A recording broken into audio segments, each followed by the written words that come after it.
1606, which was about the Spanish, Portuguese and the Dutch sailors that were trying to find a quicker route to Australia. To the Dutch East Indies.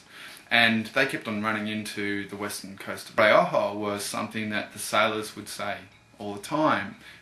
Watch out, look out, you know, you're approaching dangerous reefs. And there were so many ships that were wrecked along that coastline that was kind of like a catch cry. And if you look at like Abre Ojos as a whole sort of package, the visuals and the sound, they're integrated.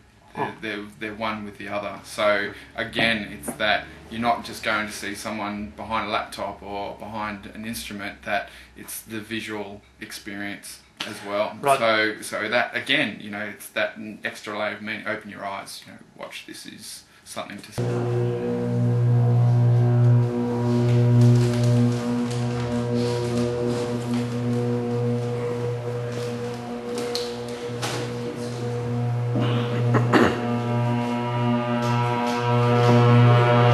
Of being a visual artist and then moving into sound and coming to a point now where the technology enables that fusion, that the visual artist side of me and the sound side of me can become in balance, the visuals are intricately linked in terms of being manipulated by the sound that's being picked up by the microphone and the laptop and then being sent off to different parameters. And yeah, that was always the goal, to be an artist or to be practicing. There's a part of me that needs to create, that needs to be doing something that keeps me sane. If I don't do that, it's just nuts.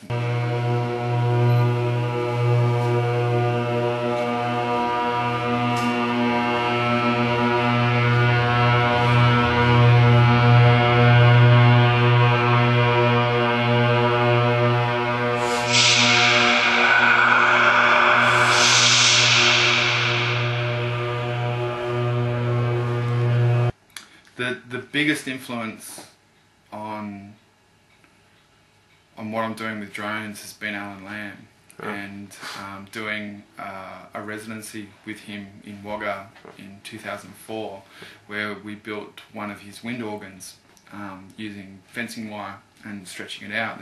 There were two 100 metre lengths of wire, or one 200 metre length of wire split in half with a pulley at one end. And I think that was my first introduction to the point where, right, this is music, this is sound. And this was at a time where Aphex Twin and Square Pusher and Venetian Snares and those guys were doing this sort of hard cut glitch stuff, and I'm sort of going, oh yeah, Circuit Bent, Ableton Live, I can do this sort of glitch stuff too, and didn't really know what I was listening to. And it sort of took 3 years to get to that point of going, wow, like, this is really it.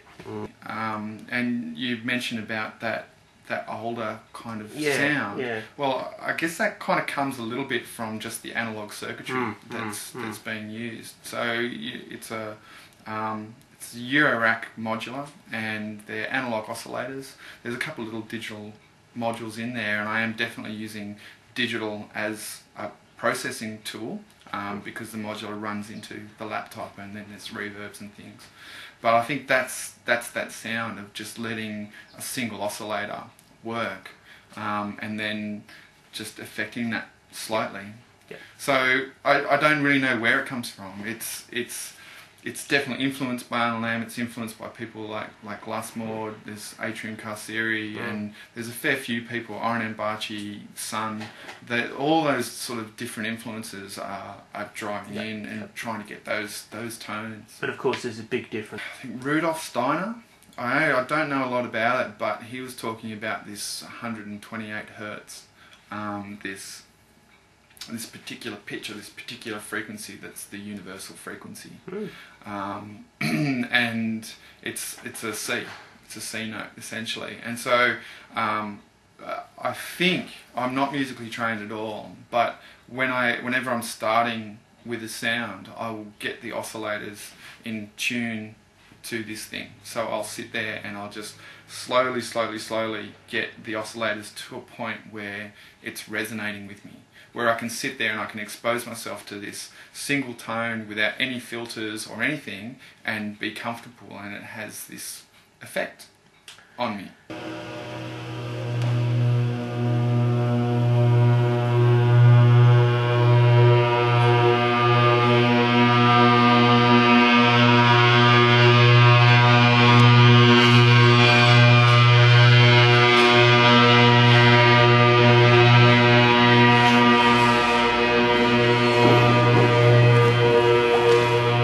Was a really interesting place because the art degree was there.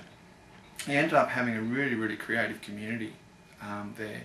You'd think it's, you know, a bit of a dead end place, and it kind of is, but because of all those creative people that were there, there was stuff going on everywhere. You know, people hooking up generators and going out to the middle of the bush and having parties out in the middle of the bush,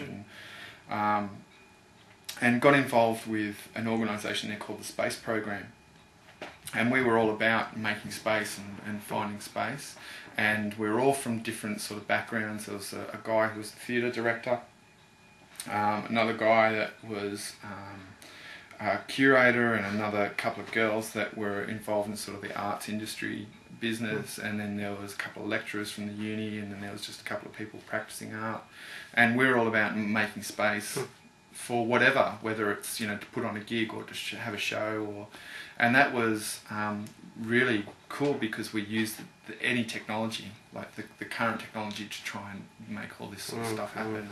And so we put on Unsound, and that was an event that happened yearly. I think we did 5 or 6 Unsounds. I remember hearing about that from someone. Yeah, and you know, the last couple we had some big names sort of come through and play. So, you know, Oren and Robin Fox and Anthony Pateris and all of those sort of guys that all came up and played at certain points. And that was also where I got to do the residency with Alan Lamb. So each of the board members from the Space Program got to pick an artist who they wanted to work with, and then got together and did a week-long residency. So that was just really special.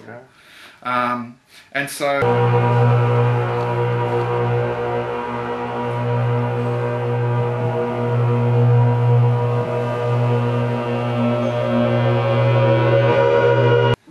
sort of grew up in a fundamentalist Christian household, and spent some time as a kid going to churches where you'd have casting out of demons and people speaking in tongues. And sort of connecting with that mass hysteria, but also with a healthy dose of mysticism in there. And that speaking in tongues, that sort of language, and where that comes from is interesting. You can read all the literature, and people have tried to, you know, link it through to different languages, and it's in this sort of grey area. For an audience, the voice creates a point of reference.